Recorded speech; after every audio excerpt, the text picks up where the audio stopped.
see if we can make a mess today.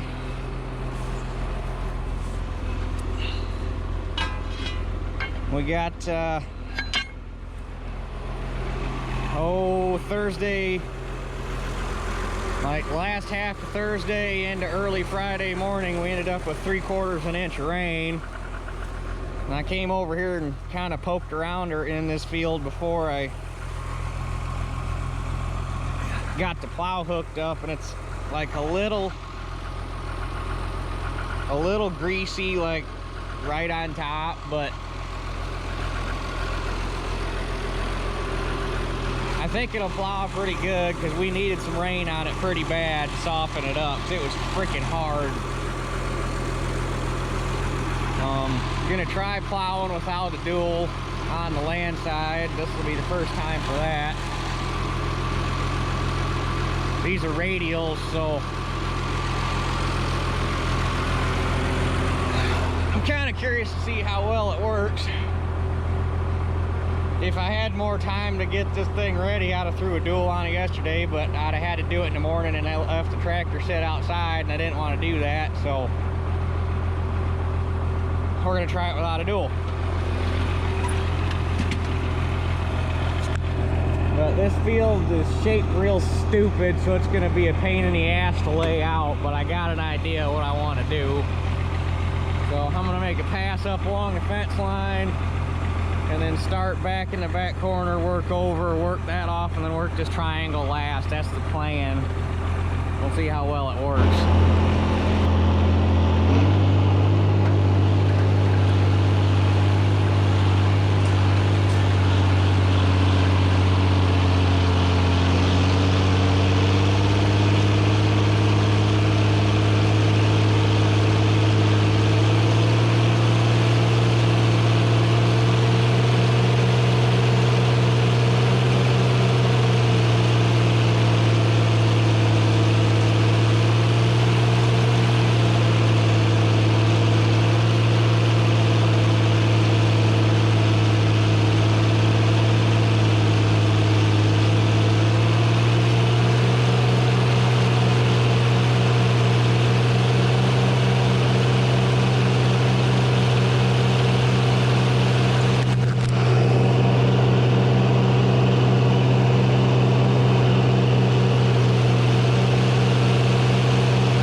before the paint wore off the moldboards because it instantly started pulling easier.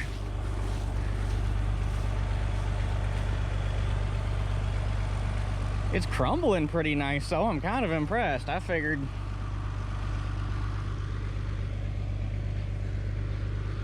it's a little sticky, but this is also fall plowing. Oh, and then you run into places like this where this is actually kind of dry. I mean, it's got moisture in it, but and then that right there, there's no moisture in it whatsoever.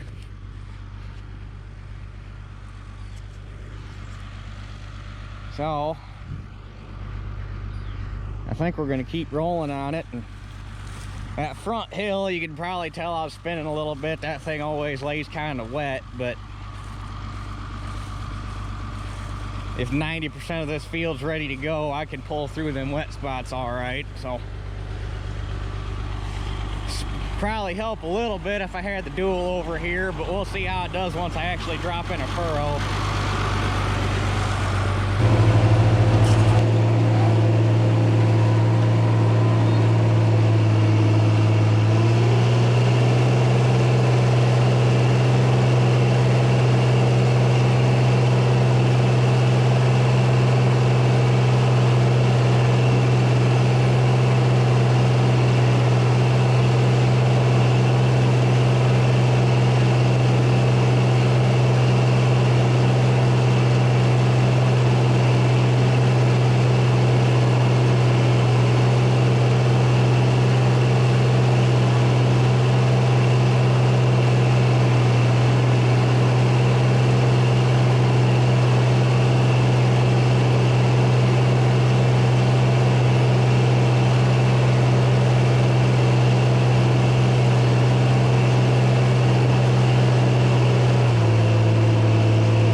first land worked off. This stuff is plowing down beautiful. To tell you the truth, it probably could have had a little bit more moisture in it. But all in all, this stuff is pulverizing beautifully. And I also want to point something out. If you remember, when I was plowing my uncle's place with that plow this spring, if you remember right, you could tell every pass I made because I would end up with a divot right where the furrow would be that you're running in, because I didn't have the drawbar on the plow slid or put in the right spot, and I wasn't taking a full cut on that front maul board.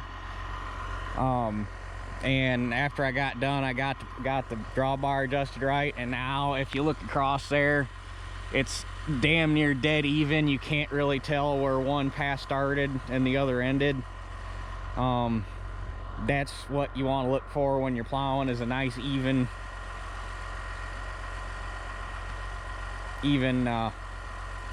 layer.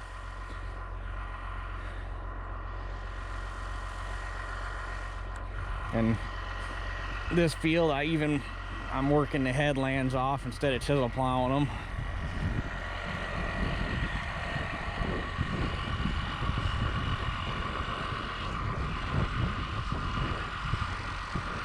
I screwed this one up a little bit because I kind of forgot to feather the tail wheel for like the first 20 feet here, and then I remembered, so I picked it up right there. So now I got this big honking dead furrow to put work shut, but actually the edge of the field is right here, so I'll have to hang over the dead furrow anyhow to straighten it back, or to get everything straightened back out. So, and then what I got going on right here on my next land is this field has a dog leg in it right there, and rather than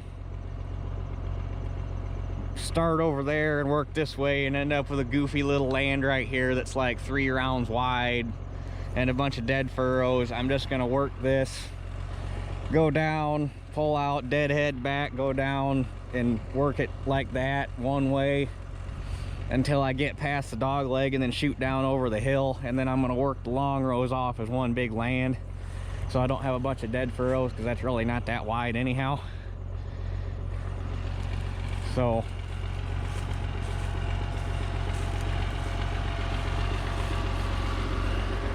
old girl shine back up real good. Definitely need to get some points on it, but we'll get what use we can out of these and burn everything off of them before I go and change them. So the other nice thing is this field has a really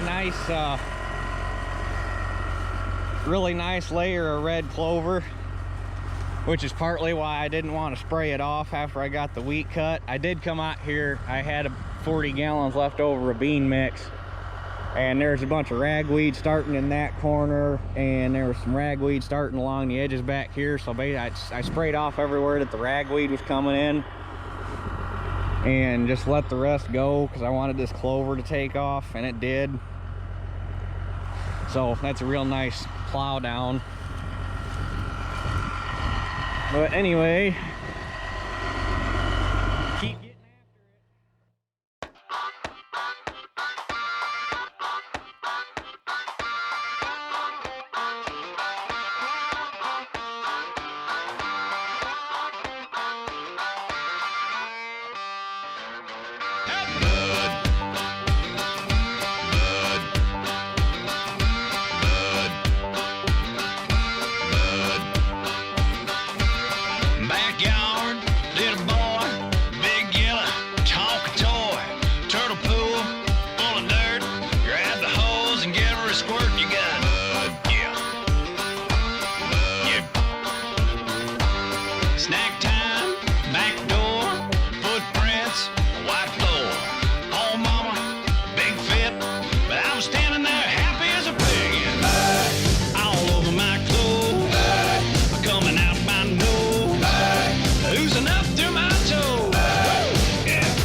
looking at me, the girl of my dreams. Mary David.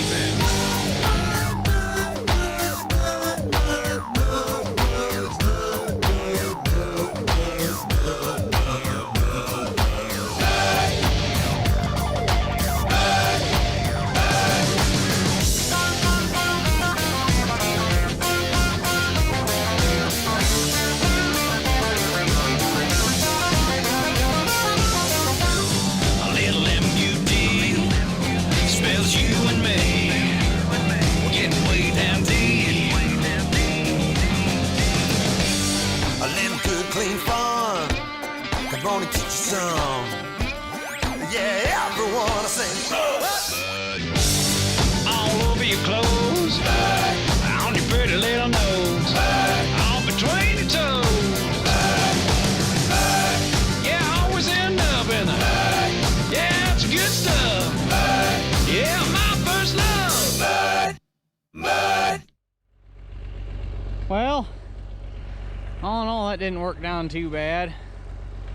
Actually, the only spot I struggled in was, you probably saw it earlier in the video, right there on top of that hill where I had to plan around when I put weed in. It was kind of wet again, but I made it through. I was actually kind of impressed how well that thing handled that plow on singles without the landside dual.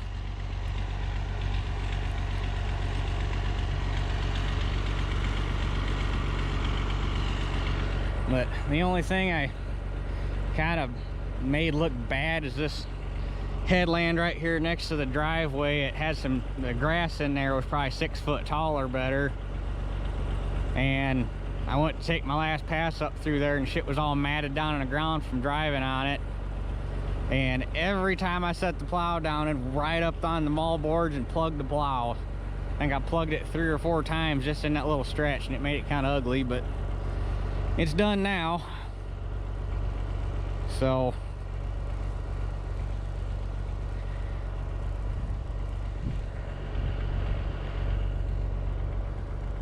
anyhow, I was just about out of fuel, so I'm gonna head back to the house and drop this thing, and got a couple things I want to do with the combines yet today. So I guess that's it for this one. We'll catch y'all on the next one.